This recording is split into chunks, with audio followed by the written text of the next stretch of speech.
Анализа Барк и ее мать живут в частном доме в отдаленном сельском районе Айдахо, поэтому для них было непривычно однажды ночью увидеть бродящую под окнами бездомную кошку. На следующее утро женщины вышли, чтобы поймать кошку и отвезти ее в кошачий приют, но кошки нигде не было. Зато они нашли двух котят, которые родились, видимо, несколько дней назад.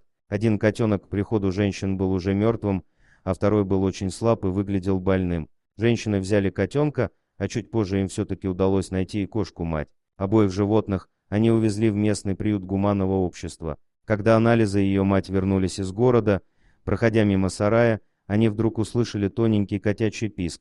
Не веря своим ушам, женщины начали искать еще одного котенка и внезапно обнаружили, что писк идет из-под слоя свежей грязи. Женщины начали разгребать грязь в этом месте и нашли живого котенка. Он находился там закопанный не менее 8 часов. Когда мы вытащили его, вся его мордочка была в грязи, он наглотался грязи, и она попала ему в нос. Он был на волосок от гибели, но отчаянно старался дышать, хрипя и кашляя, рассказывает анализа. Женщины занесли малышку в дом и стали очищать котенка от грязи и промывать ему рот.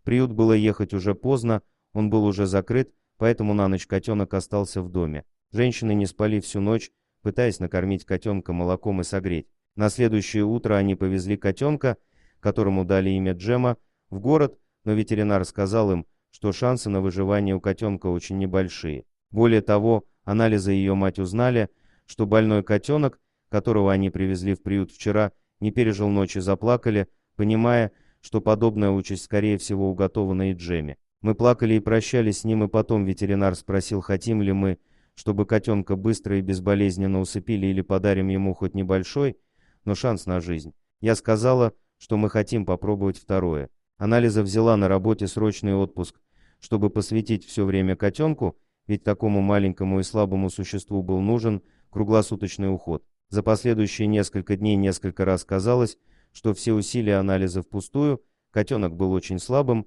и несколько раз терял дыхание. Но потом случилось чудо, котенок начал кушать более охотно и стал набирать вес. Малышка Джема очень медленно, но выкарабкивалась из могилы, в которую ее отправила ее собственная мама-кошка. Спустя месяц стало ясно, что опасность позади. Сейчас Джеме 6 недель, и она выглядит и ведет себя как вполне здоровый котенок. Она уже начала кушать влажный корм и постепенно переходит от молока на воду. Джема настоящий ангел с невероятной волей к жизни, говорит анализа. Дорогие друзья, если вам понравилось видео, поставьте лайк, а также подписывайтесь на канал, где найдете еще много интересного.